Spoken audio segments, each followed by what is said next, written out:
મિત્રો, શાસ્ત્રો અને જ્યોતિષશાસ્ત્ર અનુસાર કાચબાને ખૂબ જ મહત્વ માનવામાં આવે છે. તેને ધન સંપત્તિ સાથે જોડીને પણ જોવામાં આવે છે. એની માન્યતા છે કે આ વીંટીને પહેરવાથી વ્યક્તિને માતા લક્ષ્મીની અસીમ કૃપા પ્રાપ્ત થાય છે, જેનાથી વ્યક્તિને આર્થિક તંગીઓનો સામનો કરવો નથી પડતો.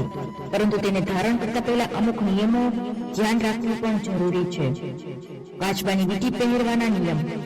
ચાંદીની બનેલી કાચબાની વીંટી પહેરવી વધુ ફાયદાકારક માનવામાં આવે છે. કાચબાની વીંટી પહેરતી વખતે ધ્યાન રાખો કે કાચબાનો ચહેરો તમારી તરફ હોવો જોઈએ. આ સાથે વીંટી જમણા હાથની મધ્યમ આંગળીમાં એટલે કે મધ્યમાં આંગળીમાં અથવા અંગૂઠાની નજીકની એટલે કે ત્રીજી આંગળીમાં પહેરવી જોઈએ. વીંટી ધારણ કરતા પહેલા આ વાતનું રાખો ધ્યાન. કાચબાની વીંટી પહેરતા પહેલા તેને દૂધ અને પછી ગંગાજળથી શુદ્ધ કરવું જોઈએ. ત્યારબાદ દેવી લક્ષ્મીના ચરણોમાં વીંટીને ચડાવો અને શ્રી સૂક્તનો પાઠ કરો. ત્યારબાદ જ કાચબાની વીંટી પહેરવી જોઈએ. ક્યારે પહેરવી જોઈએ કાચબાની વીંટી?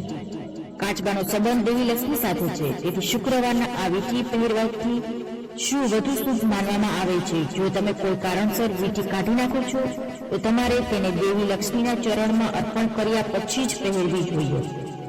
કાચબાની વીંટી પહેરવાથી મળે છે આ લાભ. જ્યોતિષ માન્યો અનુસાર કાચબાની વીંટી પહેરવાથી ધીરજ અને શાંતિ જળવાઈ રહે છે અને આત્મવિશ્વાસ પણ વધે છે. તેને ધારણ કરવાથી જીવનની અનેક ખામીઓ દૂર થઈ શકે છે. એવું માનવામાં આવે છે કે કાચબાની વીંટી પહેરવાથી પ્રગતિનો દરવાજો ખુલે છે. રાધે રાધે.